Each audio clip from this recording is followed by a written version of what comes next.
Okay, well, good morning. I can't tell you how delighted I am to see everybody.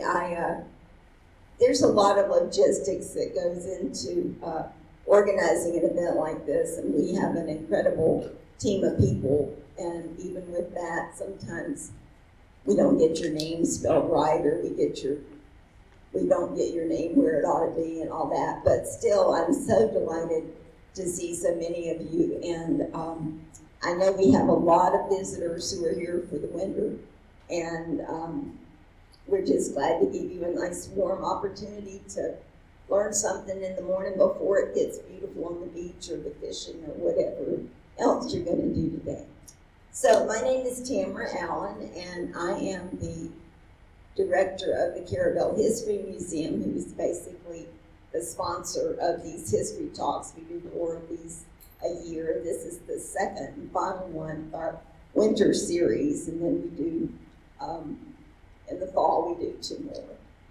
So today we are very thrilled to give you some information about who our other sponsors are. Because of a wonderful lady named Bonnie Allen, we are able to bring you this incredible exhibit over here of a display of items that were actually used at the last Turpentine camp in Franklin County that closed in the 1960s. And she and her family have pulled together the most amazing collection of paperwork and memorabilia and actual tools that were used at the camp. And with that, David, your seat is right here in the front. It's right there, right there. Thank you. This is the press, so we can't start without David. So thanks to Bonnie Allen, we can not only bring you information about what turpentine camps were like, but actually some of the tools that were actually used, and we're really thrilled to have Cliff Allen, also of the family, here with us today, and appreciate, he's our newest member of the Carabel Historical Society as well. At the museum, which most of you, at least a lot of you, have been to the museum this week because I've talked to you, but if any of you have not been to the museum this week and seen the new exhibit on Turpentine Camp, it's the rest of her collection. So there are amazing tools and information and products that were used the turpentine was used in making products. So it's a fabulous collection, and we encourage you to come by the museum this afternoon if you haven't already seen it, and let us show you around through that collection, as well as if you come over and visit with Mr. Gashi during the break or at the end. We'll be glad to do a show and tell for you over here. And we want to thank, we have other sponsors that we really appreciate. Seaporters Marina has been fabulous to let us use this space, and they even let us put in curtains so we could see the screen and all kinds of things. So we're really grateful for their hospitality. And it's free, which is one of our favorite prices for things, is free. We do museum on a shoestring, so that's why we have the donation jar in the back. We also get sponsorship from the Franklin County Tourist Development Council. The Sean Donahoe Realty Company is a big sponsor of ours for these talks, because he's cares a lot about the history of the area. And the Sunset Isle RV Park and Resort is sponsoring this year, as well as Duke Energy.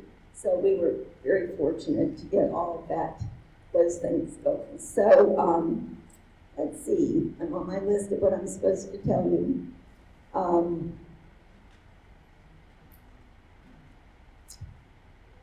I think I've done all those things. The restrooms are up here. To my right, I guess that's your left. And if you have any other questions, just check with the lady at the back, Lydia's doing registration. And we have a little gift shop thing where you can also join if you want to do that. So we would love for you to join the Historical Society because that's how we get the money to do these kinds of things as well. So I get also to introduce our speaker today. And I was really disappointed. I don't know if you saw her adorable picture in our PR, but when I last saw her face in a picture, she had bright red hair. And I was somewhat disappointed this morning when she came in and her bright red hair is it's still there. It's just harder to see. But she is a trooper. She's had quite a week, and we're really delighted that she's able to be with us here. And I've known Barbara Clark for ever since I've been in Carabels, I guess. Ever since you've been with the FPAN, I guess. 11 years we've known one another, and she's been coming to Carabel and sharing information about archaeology and information about different aspects of life in this area in particular. She is formally, her formal title is Regional Director for both the Northwest and North Central Regional Centers for the Florida Public Archaeology Network. And she has all kinds of degrees. She earned her BS in anthropology from Florida State. She got her MA in archaeology and heritage in England at the University of Leicester, which is not how it looks. She graduated with a master's in public administration from the University of West Florida. And she's worked in this whole area since 2010. And she also has done a lot of other jobs that make her particularly qualified to do this. And I had the good fortune some years back to hear Barbara give this presentation. And so I'm really thrilled that she's been able to come, and we've had a lot of issues with, she was scheduled to be here and then COVID happened, and so we're just thrilled that we finally got it put together. After Barbara talks, we're going to have a little question and answer, but then we're also going to show you a short 15-minute video of, we actually found a very good video of people using the various tools that they use to get the turpentine, get the pine sap with, and how they treated that and what happened to it. So I think you'll find that particularly interesting, and then we'll be able to have more questions and answers as we go. So I would like to turn it over to Barbara Clark to give you our program.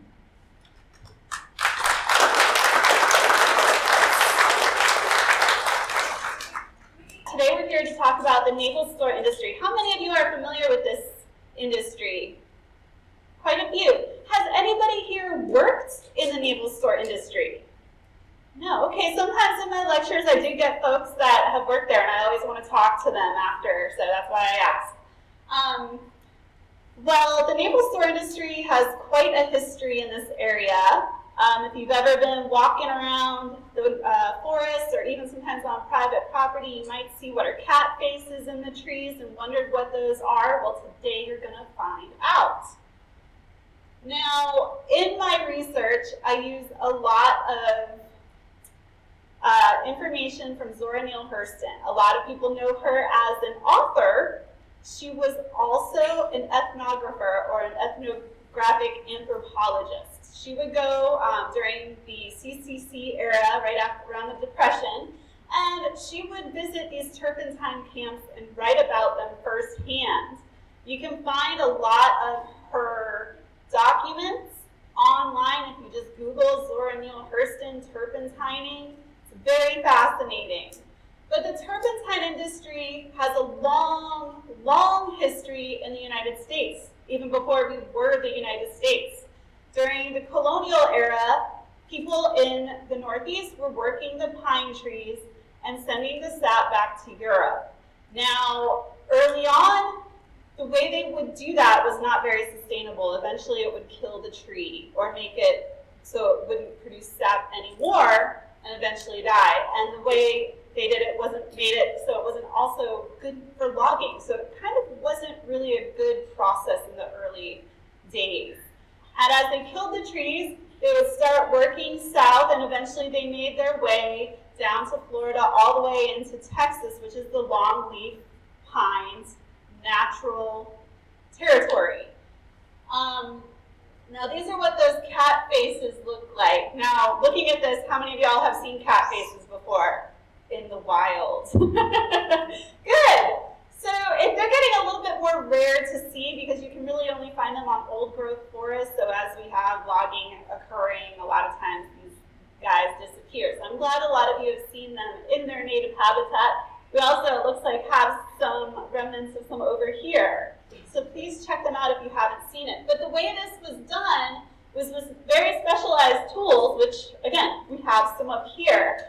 And this was a very labor-intensive process that took a lot of manual labor. It was hard, it was dirty. I mean, come on, we all live in Florida. Can you imagine being out in the pine forests, hacking and chipping away at trees all day long in the August heat?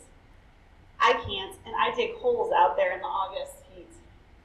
So chipping, pulling, and dipping, these are terms you'll hear a lot when talking about turpentine, and what it refers to is the method of making those cat faces on the trees with specialized tools. And early on, they did not have the Hurdy cups that a lot of us are familiar with, those clay cups, which we have one right here. Sometimes they were metal and things like that as well. They would actually cut a box into the base of the tree that would collect the sap, and then they would dip that out of the tree's box into a bucket and then put it in a barrel and ship it off. So that box, that act of cutting that box, wasn't really friendly to the tree. And so early on, that's why we had a lot of movement. You know, they would work out the trees, they would die, we would move on to the next place. Now, you can still find a lot of times in the forest artifacts relating to this, and this is where me and my archaeology self has to mention that in state and federal lands, it is illegal to remove artifacts. If you find artifacts, contact the land manager or you can contact myself. But the state does have a really good collection of artifacts that they loan out to museums and things like that. I believe Carabel, haven't you guys gotten loans from them? Yeah. So these are the type of things you can get on loan. And remember I was talking about the box they cut into the tree? Well, this is a box axe.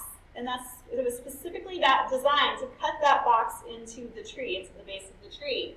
And then of course here you have the gutters, which are kind of mangled. And there's that little nail that on it would have hung the Hurdy cup. Now, talking about the cups are what kind of got me interested in turpentining, because I grew up in South Florida. We really didn't have a lot of history of that in that area. And when I moved up here, I kept finding these little pieces of Hurdy cups in the woods when I would go hiking, and I had no idea what they were. I knew they weren't flower pots, didn't look like any flower pot I had ever seen. So I started doing research, and it's very fascinating because it's such an evolution. And as an archaeologist, this is really important to us because the type of Hurdy cup you find can help you identify when that camp or when that block of trees was being used for turpentine, because the cups changed throughout time.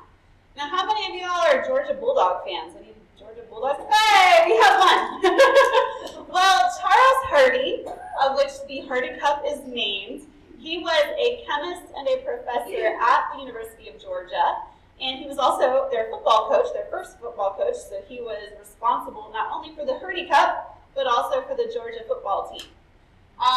He went to a lecture in France and learned how they were doing turpentining in France.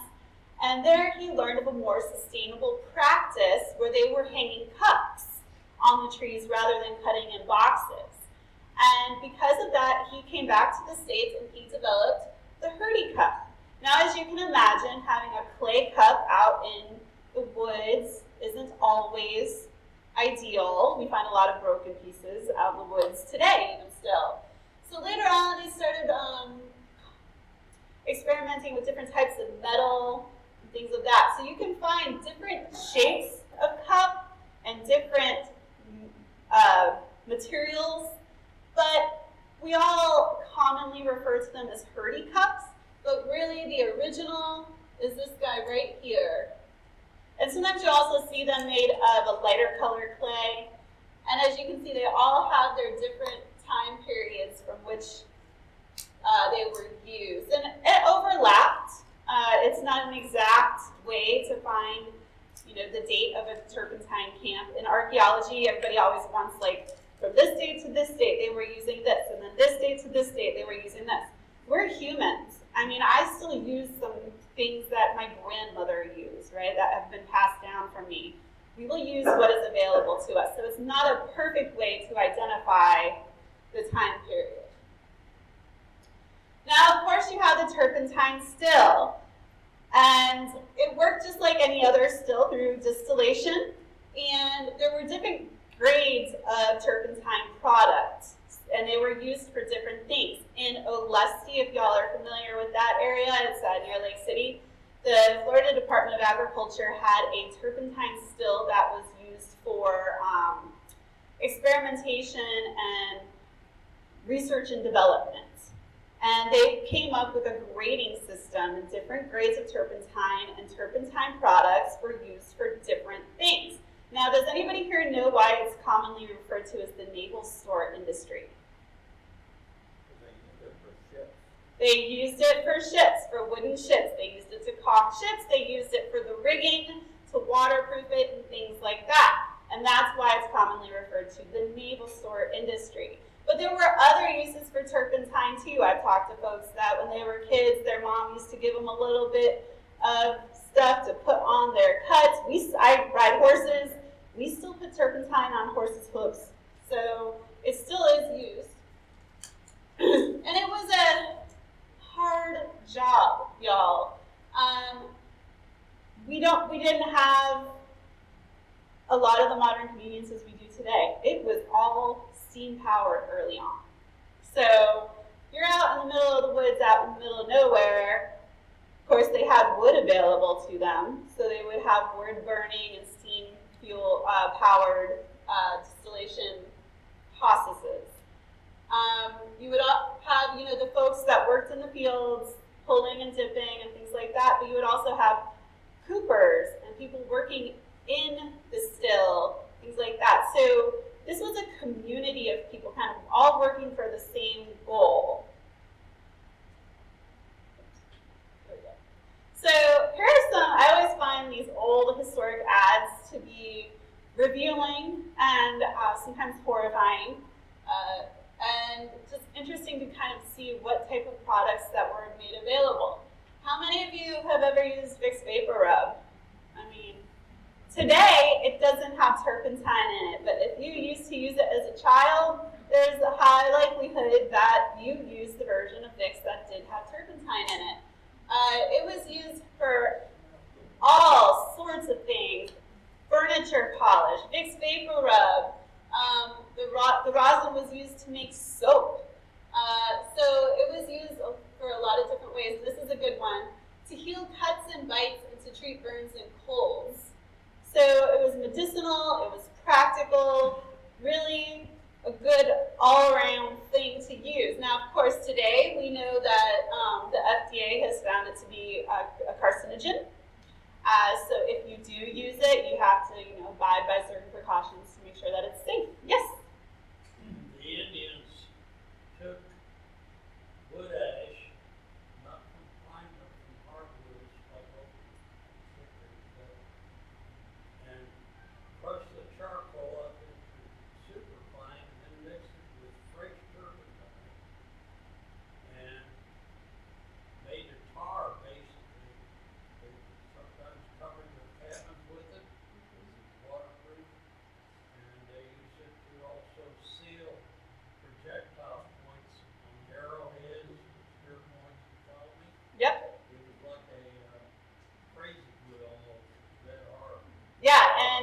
ever played with it or felt it, it is. I mean, it's essentially the sap of a tree. Very sticky, but once it hardens, Yes. it's not. And it's apparently really hard to get off. I've heard stories of folks, their mom would put it on their cuts or boo-boos, and they'd have to pull like the rosin off afterwards and take the hair with it. Which I guess Band-Aids do that too. So one day we will reach that technology where we don't have to do that. So a little bit about just the culture of turpentining.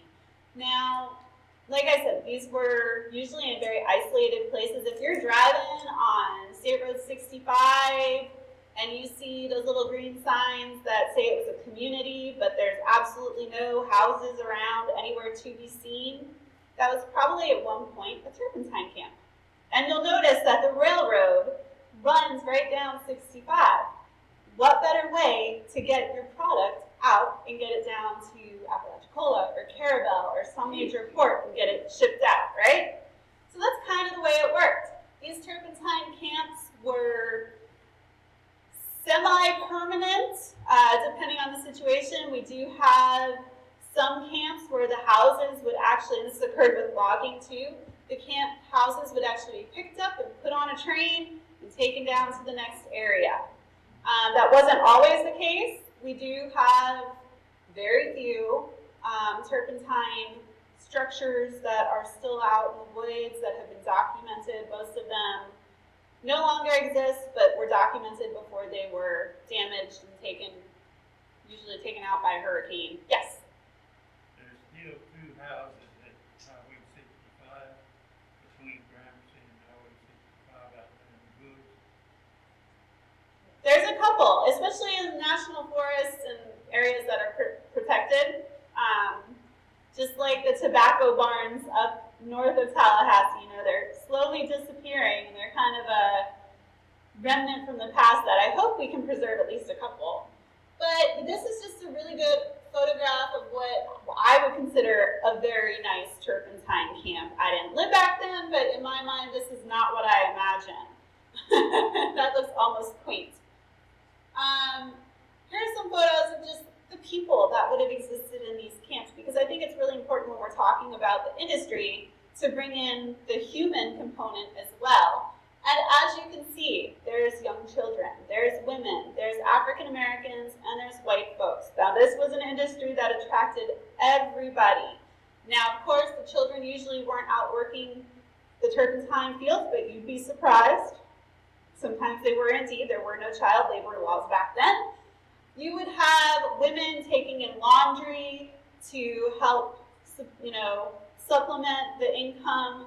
It was literally a community. There would usually be a school, there might be a church, things of that nature. There was a commissary that was run by the Turpentine Company. They would be paid in company script most times, which, do you have any over here? Yes, so you can see some over there. I knew Bonnie had some.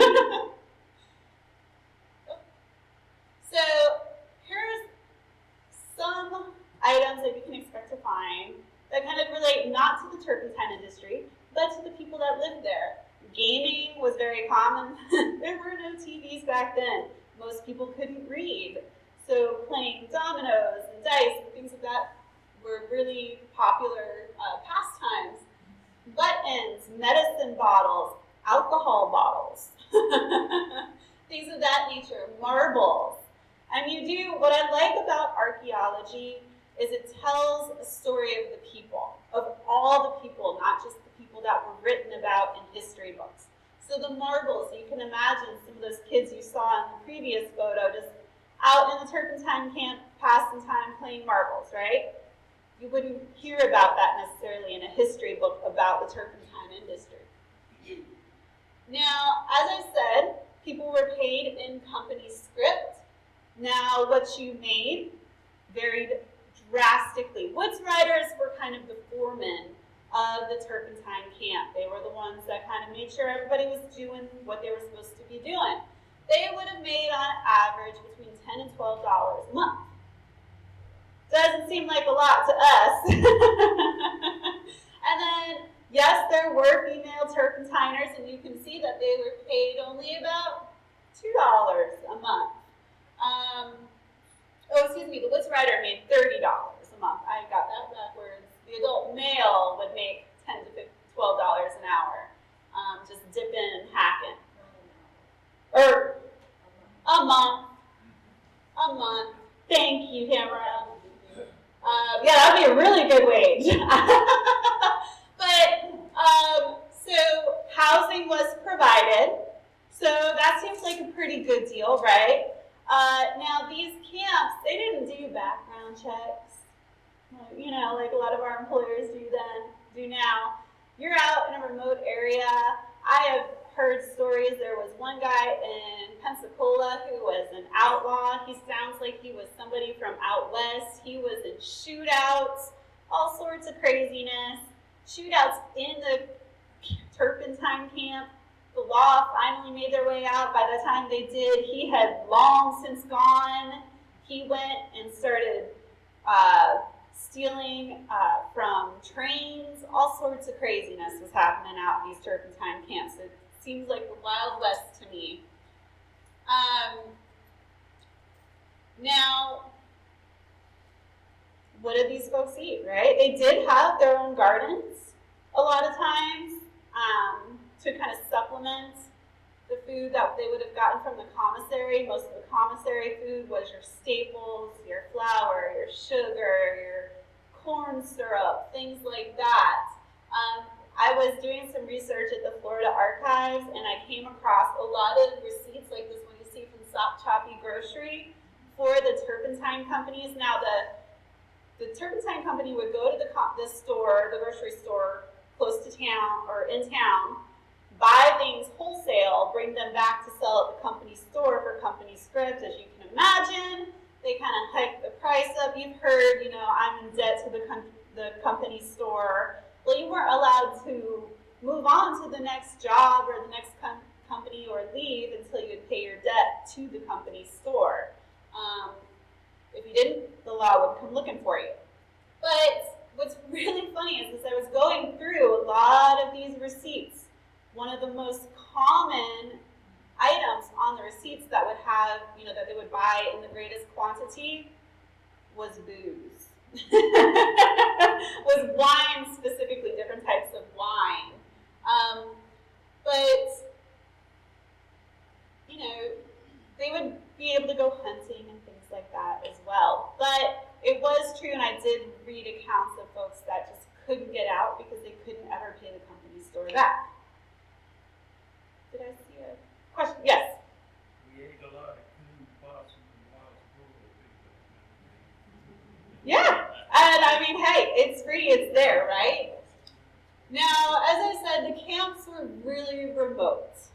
The law didn't really make their way out there. They couldn't sometimes be bothered, or they couldn't get out there in time to really make a difference. Say somebody shot somebody, they'd get out there 3 days later, the guy that did the shooting was long gone, or what have you. So there's a lot of gambling. When I was going through the Florida Archives, I found a lot of folks who were gambling. If you ever have a chance, check out the Florida Archives. There's everything you could ever want documented in that place. But the convict leasing system was a way that after the Civil War, here in the South, a lot of our industry was very labor intensive, right? You didn't have the slaves that you could rely on for free labor anymore, but we had a lot of folks that had been arrested, a lot of them being African American for a various number of reasons. Jim Crow era, but and earlier, there were a lot of laws that we would today consider not to be equal. But a lot of the convicts that were arrested during that time were African American. The convict leasing system was a way that we could get the labor necessary at a cheap price in order to make all of our very labor-intensive industries here in the South still viable. That included a lot of our agriculture, forestry, lumber, turpentining, roads were built, all sorts of stuff, and it was very, very, very highly used, especially here in Florida, and we'll get into that. did not live in those pretty little camps. They lived usually in a kind of dormitory situation. I've heard stories of the doors being locked and dogs being placed outside so they couldn't leave and things like that. It was really profitable for the state and for the folks that were responsible for being intermediaries between the state and the turpentine companies that leased them. So it kept going. And these folks, I read some accounts where people said that they were treated worse than slaves because at least slaves were seen as property. These folks, if they were injured, hurt, died, they could be replaced. Now, as I was going through this, when it came to the convict leasing, one of the things I found interesting is they would have a doctor, the Department of Corrections would have a doctor that would come out periodically, and I was like, okay, cool, they're taking care of the convicts. Well, the doctor's purpose wasn't necessarily to take care of the convicts, but to evaluate how much work you could expect from that convict. So I loved this document I found. So you had Caesar here, he had rheumatoid arthritis and kidney troubles. You could expect 1/4 of the work of a healthy person. Now, down here, poor Fred, he died of consumption, so you can expect no work from him. He got 2 zeros. But it just goes to show, how these folks were thought of, right? You were expected to work with that rheumatoid arthritis. We just weren't going to expect as much work out of you. So maybe we'll find somebody else who also has rheumatoid arthritis and can only expect 1/4 work, and eventually we'll get to a whole person's worth of work. That's kind of how it worked. And the doctor came once a week to visit the camps in order to evaluate these folks. What year is it? This is 1923. 1923. Well, let's wonder why they kept the dead guy around. Well, a lot of times this would have been the only record of that person's death. There would be no formal death certificate or anything like that. So really he probably wasn't hooked around. He probably was buried, and I have been to some Turpentine cemeteries. They're really cool. And it's sad because when you start looking at it, a lot of the folks are really, really young, in their 20s. But this was probably just for documentation purposes. This is probably the only document that exists that tells us anything about Fred and how he died. Did I hear? Yes. Just 100 years ago, somebody would be reviewing the facility in area for women to see which senator owns the facility that rehab computers and what they think is You can definitely argue that. Yes. This was most prison labor now. They are paid. It's very minimal. But yes, prison labor does still exist. It just is, I would consider it possibly more humane, depending on how you see the situation. This was definitely an extreme version of that. Yes? Do I understand you that if you were at 25%, that company would only get the money, they would have to pay the prison system 25%? Is that the way it was? Yeah, so it was how much work you can expect for that person and how much you could expect to pay to have that person do the work for you. You know what crimes, whether put a murderer behind one of these? Oh yes. I'll get to that in a little bit. But yeah, I was looking through some of the criminal documentation. There would be murders, petty theft, people that jumped trains and didn't pay fees, all sorts of people kind of mixed into one, all sent out to these camps. Now, I find this especially interesting considering we are currently experiencing a pandemic, and I feel like we can now somewhat relate to this. and it may change your perspective on things a little bit. But smallpox was actually a huge issue for these prison camps because people were packed in tightly into these dorm-type environments and then sent out to work. Well, of course, we had inoculation for smallpox, and one of the things, which we've all experienced if you've gotten your vaccination, is after a day or two after you get the smallpox vaccination, you need to rest. You don't feel good. So instead of vaccinating everybody at once, and then all of your, free labor essentially can't work, they would take them and inoculate them in blocks so that folks could work while they were out, doing their job. They would just have a couple people out instead of everybody all at once. And it's funny, I used to think, oh my gosh, that sounds horrible. You would think they would just be nice, take a couple days, inoculate everybody. And now, having experienced the pandemic, I'm like, oh, I get it. I get it now. Because it's kind of what we have experienced. So it kind of changed my perspective on things as well. Now, the convict leasing program came under great scrutiny, especially here in the state of Florida. It was considered especially vile. It was in Harper's Weekly, it was in the New York Times. Even newspapers in Europe were specifically calling out Florida as being inhumane. And I'll read this quote to you. It's from the New York Evening Post. It says, "The Florida lease system is unquestionably wrong in all its phases.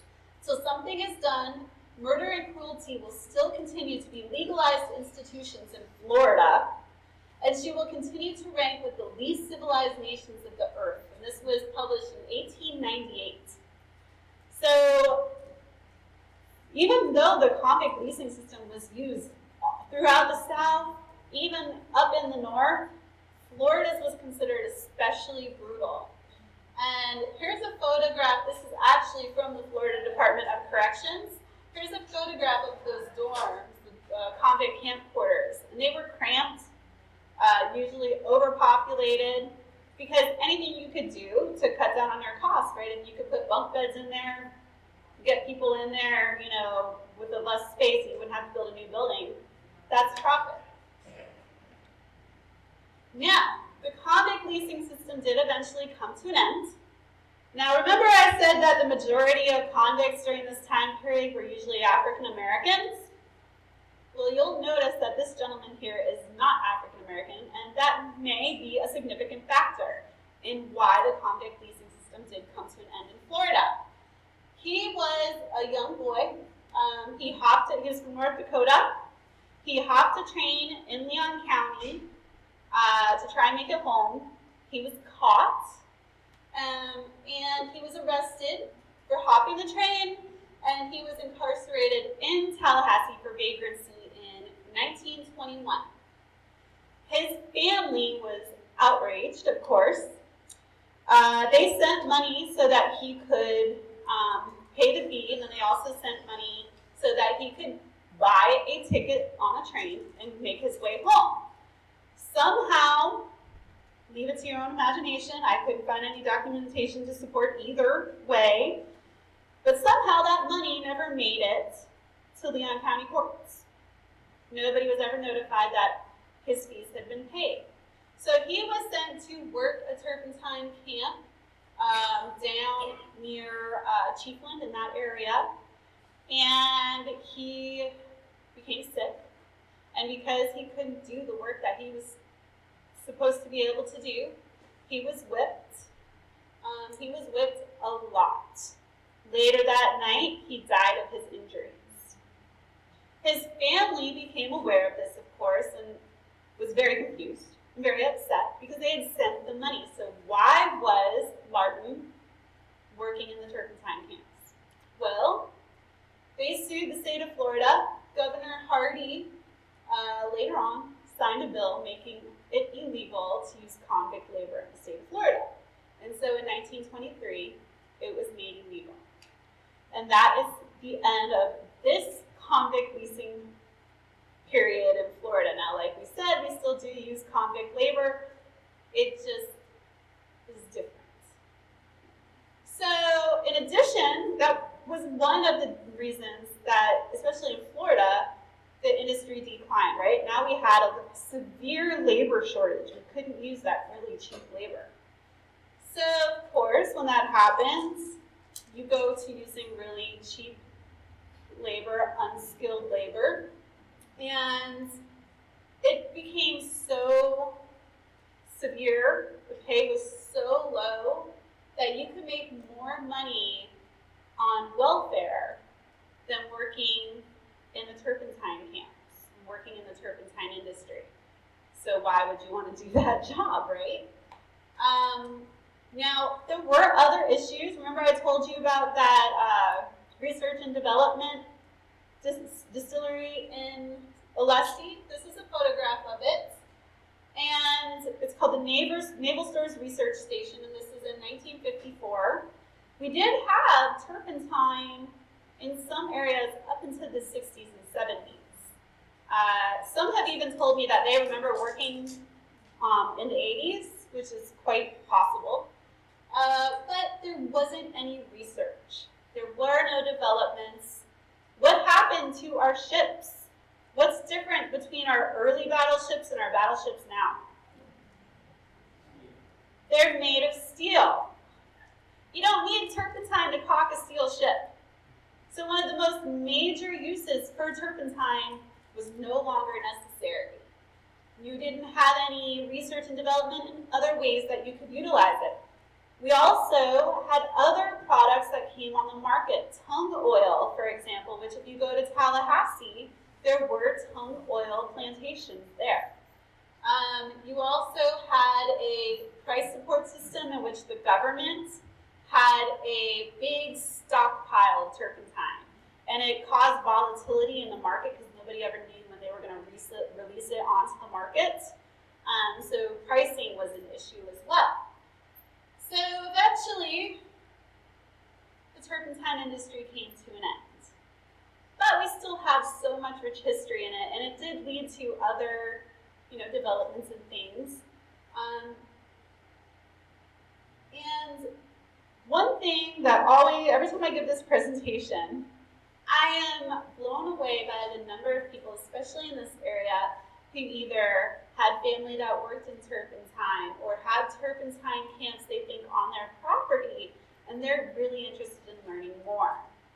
And so I wanted to give you all some resources, and you're welcome to take a photo of this page or anything, but there are some really good books.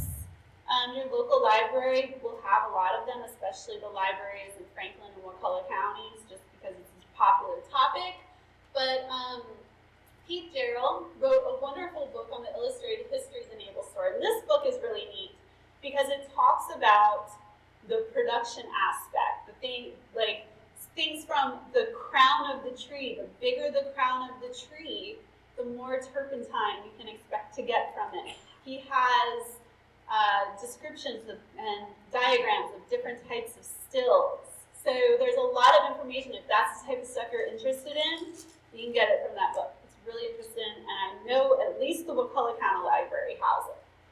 The Florida Memory Project, a lot of the photos you've seen here are from the Florida Memory Project. It is a program of the Florida Archives, and you can go on there and it has a search bar. You type in, I want to look up turpentine camps and sock chopping. Any photos and documents that they have digitized will pop up in there. And it could be maps, it could be photographs. You can put in a person's name. I was really excited because I searched my name and I showed up.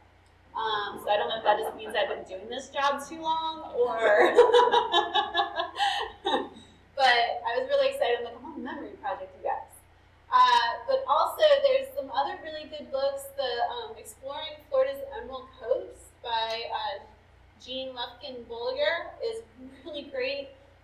They have a lot of information about the convict leasing system and other aspects, like cultural aspects of the turpentine industry. The Florida Historical Quarterly. The state has a Florida Historical Society, and this is their quarterly publication. It's all digitized with the University of Florida. You can search turpentine editions, volumes that had turpentine. Highly recommend that as a source. It's always peer-reviewed, very well-researched. And then, of course, your local historical society. Wealth of information. I've gone to, anytime I do research for a presentation or anything like that, my first stop is the local historical societies. They will have stuff that nobody else knows about. They will know somebody who knows somebody who knows something that nobody else knows about. And they're always willing to help. So I always suggest that you be a member of your local historical society, get involved. If you're doing research, that's the place to visit. Let's see. Of course, more turpentine ads. But does anybody else have any other questions? I know that was an info dump. Yes? Was there, in terms of the run of the rosin, is there a seasonal aspect to it? There is, and actually Pete Gerald's book goes into that a lot, but the warmer months, the trees would produce more, and if I remember correctly, either you didn't work it in the winter or you didn't work it as much. And what's really interesting is that's another reason the convict labor system was so vital early on, because you didn't have to employ people annually. It was a seasonal, like you could employ them only when you needed them. So there was a lot less commitment to your employees, essentially. Yes? In the bottom mission, you pointed out that the absence of very small presence of organized religion in these camps. And there is, out of the Hitchcock and archaeological a play or film that's been made about the voodoo practices in the camps. That's these are fictional representations, not actual. I thought that was Yeah, you did have some forms of organized religion in these camps, and depending on who the people in the camps were, of course, their religion would have been the one represented. And it's really interesting. I could do a whole presentation on that alone, because during slavery, of course, a lot of the slaves were practicing their own religion, just kind of hidden, right? And you get a lot of mixing of religion. They would take things that were Christian in nature and kind of adapt them and mix them with their religions from back in Africa. And then that practice generally would continue into the turpentine camps and into everyday life, of course, more openly, especially if you go to like New Orleans and things like that. You can see it more openly even today, more widely accepted. Yes? CC Band had a church that we used to go to. I remember when I was a little boy, my mom and dad there. But my daddy was a chipper. And we would play with some black boys outside, and they was inside singing the song. Singing, "You better come on in this house, it's wine and rain." And we was outside playing, and it started raining. We had to come inside his house. That is so neat. So you grew up in a turpentine camp? Well, I was born and raised in foot of a shell town. I lived by the Indians that was raised across to St. George Island. I did it all the way to the Wow. Born in Cap. Well, are you a member of the Historical Society? Oh, well, you should be. I bet you are a wealth of information. I will get him signed up. Good, yeah, because the stories you have need to be documented. You're talking about the resin on the pine trees. Mm-hmm. Some of it was solidified, and as kids, we would go out and chip that off and use chewing gum. Yeah, and so you talk about, the trees, the resin on the trees would solidify. In Pete Gerald's book, he would talk about using sulfuric acid to help thin the sap so that would flow better out of the tree. It wouldn't kind of clog up the cat face. It's very fascinating. There's a lot of science that went into the collection and production of turpentine is absolutely fascinating. A lot of people think it's just, you take some sap and you do some things with it. No, there's a lot of science that went into it.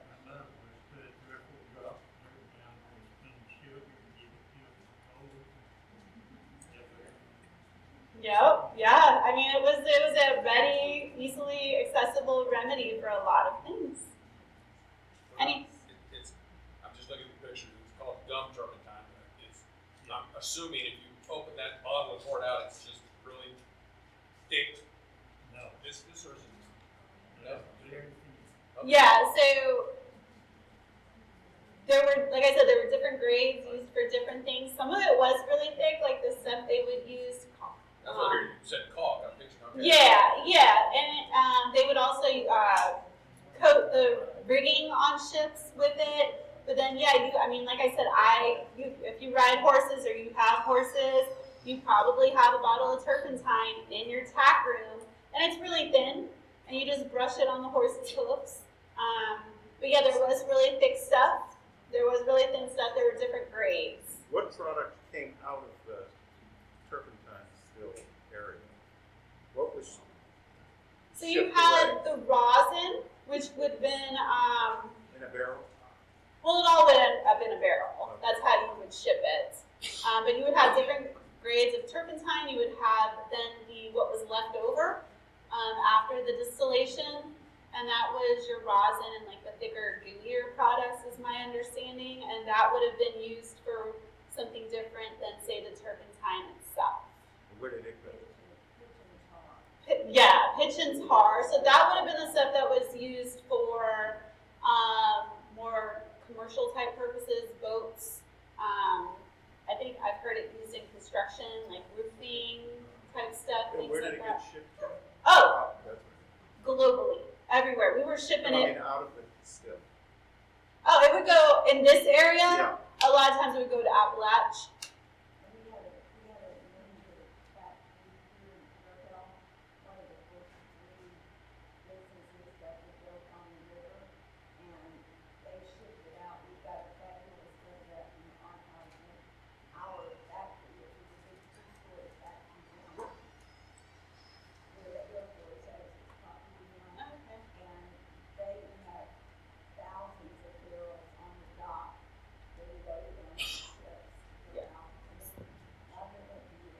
Yeah, and I mean, I've seen photos of it coming out of New Orleans, coming out of Appalach, Carabel, pretty much anywhere there was a port, it was going out and it was being shipped, a lot of it to Europe. Can you repeat what Tamara said a little bit? So Tamara was talking about there was a factory here on the coast in Carabel where they would take the turpentine and ship it out. A lot of it went to Europe. Yes? When you buy turpentine now in the store, is that from trees It is. somewhere else in the world? Yeah, a lot of it comes from Europe now. So they still produce turpentine through the pulp, through the paper mill. Yeah. Part of what's done there from that is sent to like used to be Arizona Chemical, in St. Joe and Panama City. Anyway, they refine turpentine in that. They have a turpentine plant, so they're taking the leftovers from the paper making process to create turpentine themselves. The rosin side is easy to Did you have another question? I feel like I cut you off. Well, I'm interested in I couldn't hear him very well. Would you? You want me? Yeah. So he was talking about how a lot of the turpentine we have now is from the pulp paper industry. It's a byproduct of that. And so, we're not out chipping and pulling the trees, but we're still getting it from the pine trees just through another industry, a That's secondary. right, I was thinking. Yeah. I did have another question. So what Tamara said was this building in Carabel, and I was told about another place that's there by, this side of Crawfordville, up there. Anyways, it's right there by 319 or whatever it is. And the lady told me from Panacea she remembered them taking the sap there. So maybe they were distilling it there. Were they distilling it where Tamara was talking? So there would be stills dotted all over this area. You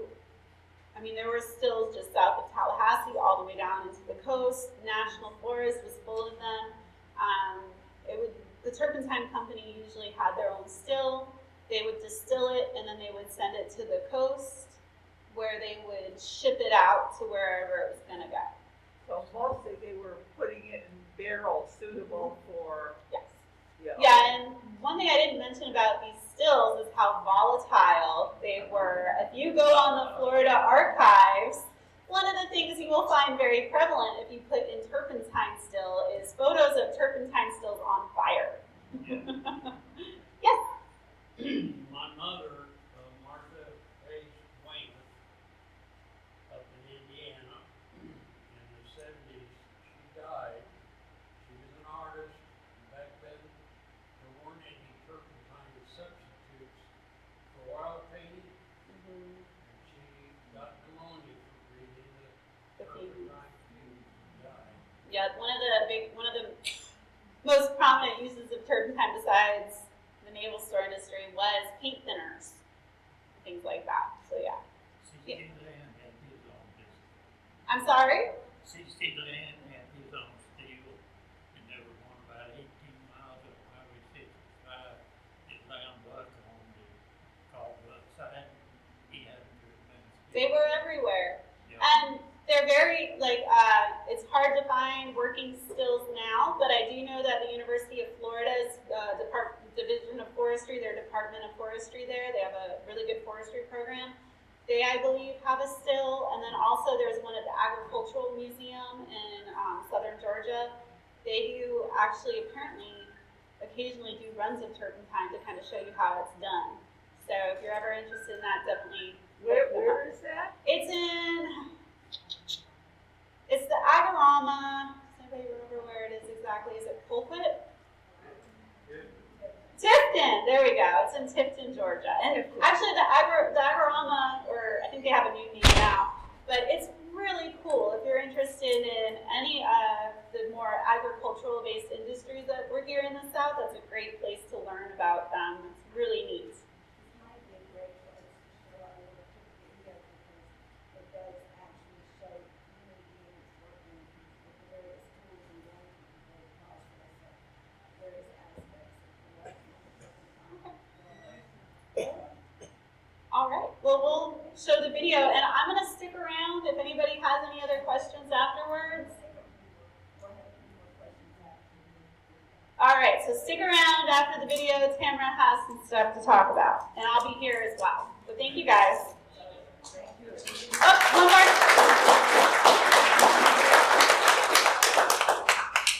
Well, a lot of people don't know about C.C. Land. Is it one of his black people disrespected him? Foul. Issue. That doesn't necessarily surprise me, honestly. He lost his civil rights because of that.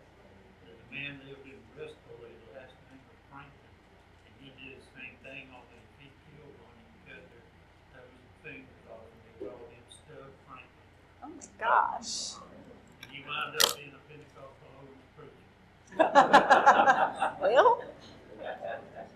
All right, I turn this off, and I turn the microphone off. I just set it right there for you. Tamara, you see the sign? You might have it right there.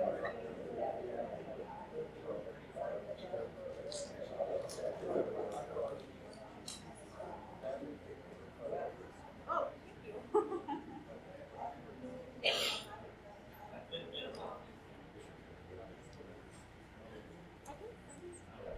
I'm not sure where this comes from. It does not have a date.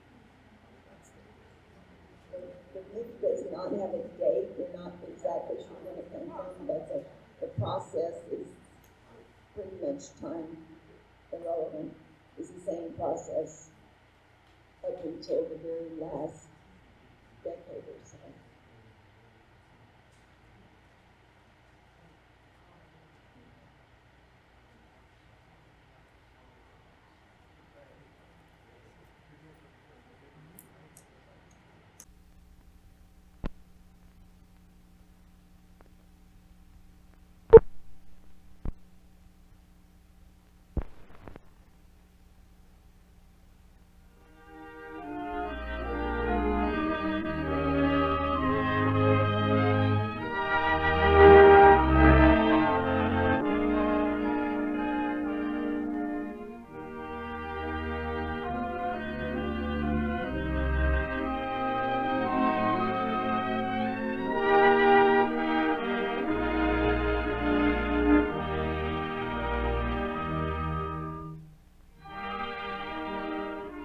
From the living pine of the deep south comes one of our most picturesque and important agricultural industries.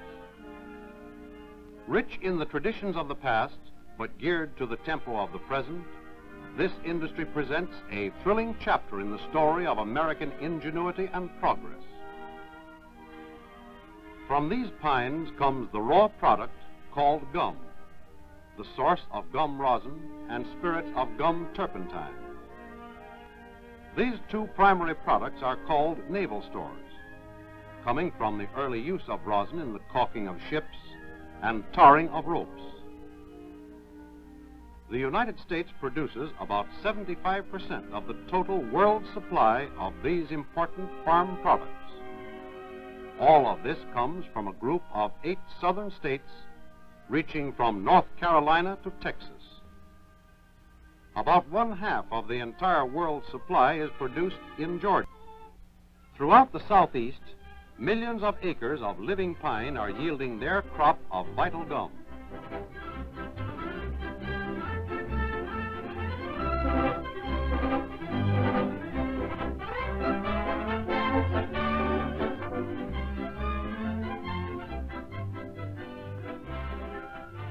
To provide for today and tomorrow, only trees of 9 inches in diameter or larger are worked. Working smaller trees would be unprofitable and unwise. The outer bark of the tree is cut away with an odd curved instrument called a hogal.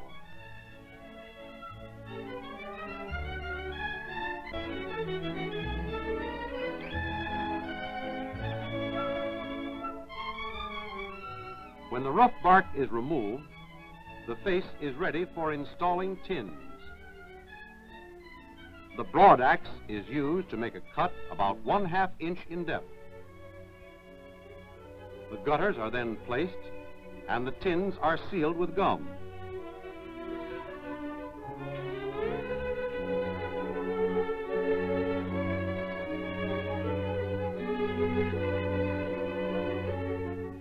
An advance streak is made to stimulate production.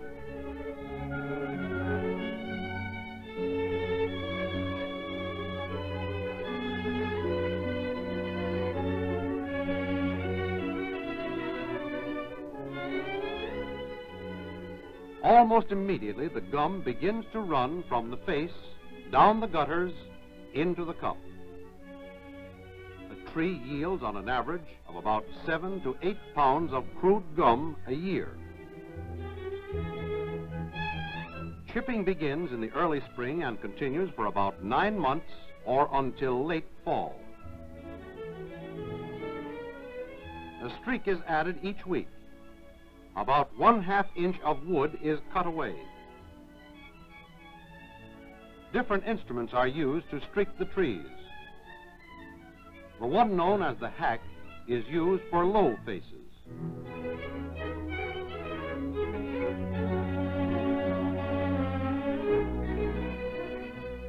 And the puller is used as the face is worked up the tree.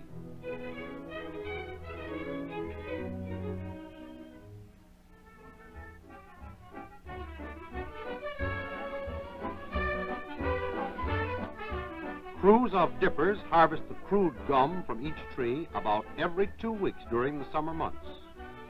This varies up to about 4 weeks, depending upon weather conditions and the quality of the trees.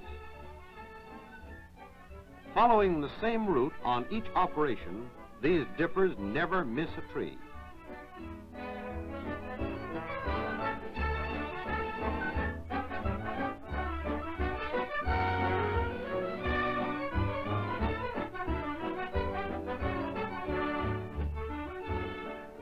When it is not practical to work a face higher, another one is started on the same tree. When the second face has reached maximum height, the trees are used for lumber, pulp, cross ties, fuel, and many other uses. In the meantime, younger ones have been grown to take their place. The gum is collected in a dip bucket.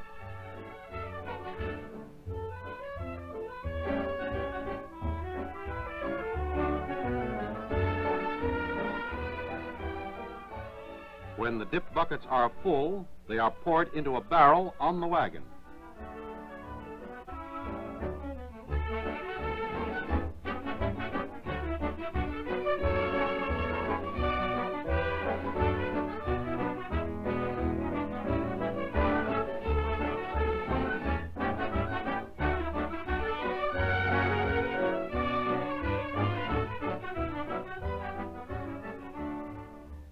The filled barrels are carried to the loading platform.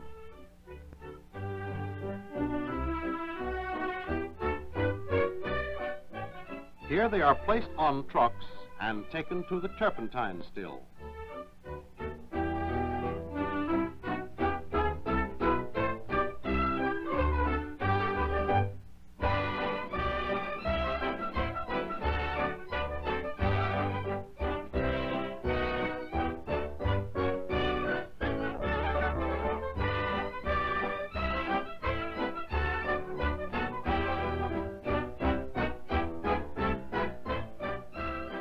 The crude gum is to be separated into spirits of gum turpentine and gum rosin by distillation.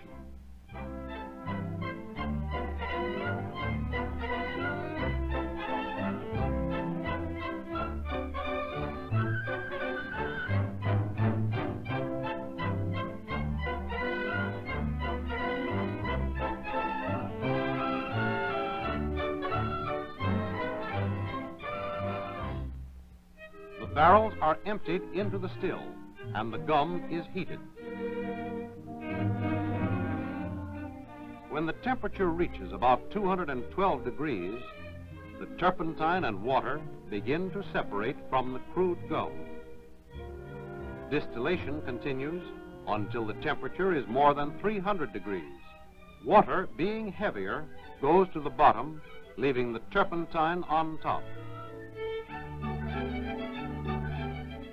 The residue is rosin, which is released and strained into vats.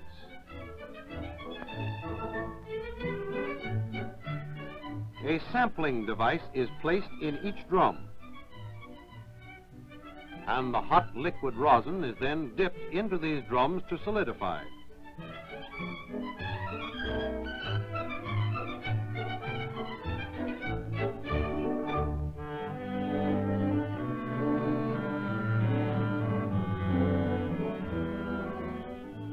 These containers are then carried to huge storage yards. These heavy drums, weighing more than 500 pounds, are unloaded with ease.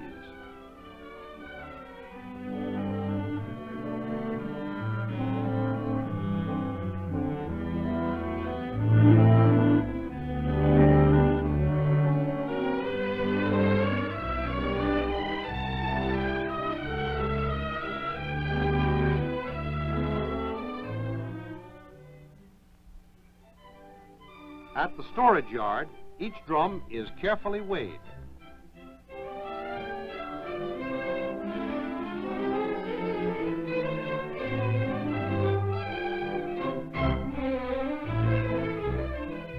The rosin sample is then removed.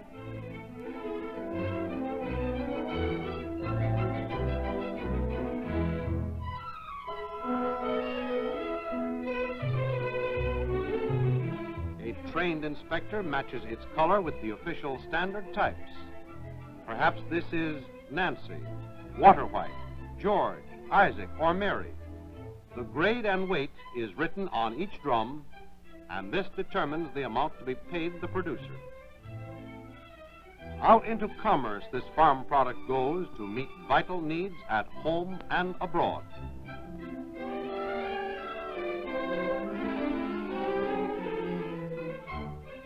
The barrel turpentine is carried from the still to the warehouse. Later it is stored in huge tanks and then is shipped by tank car to large industrial users and to packaging plants.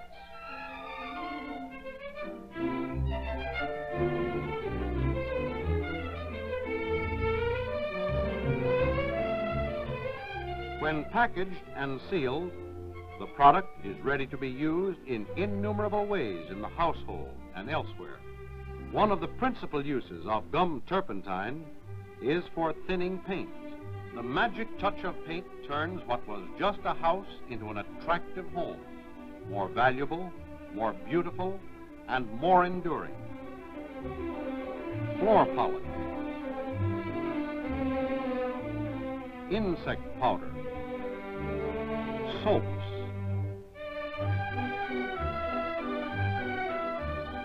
why, even waxed crayons contain gum products.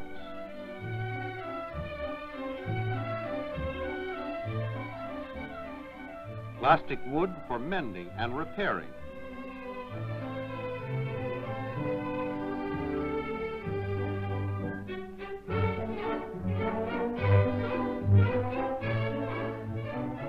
Adhesive tape. Liniment for sore muscles.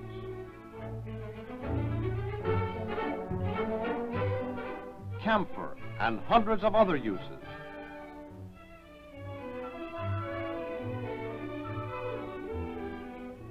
Turpentine and rosin for the manufacture of rubber cement.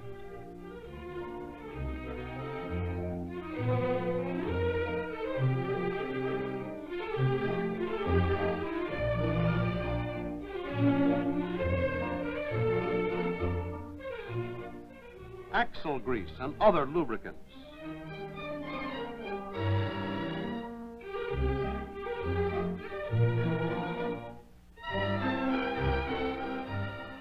Rosin for solder.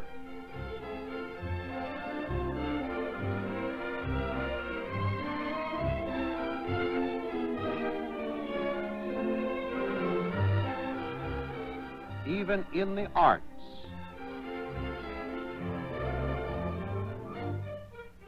For matches and cigarette paper.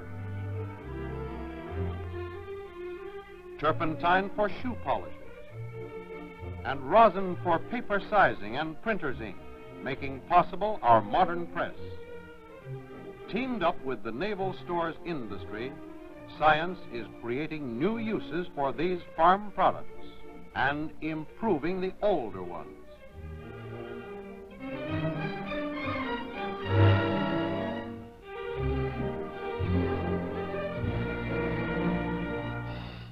Yes, the living pine of the South is helping our industry, our business, and our homes to meet today's needs and to build for a better tomorrow, a tomorrow of better living.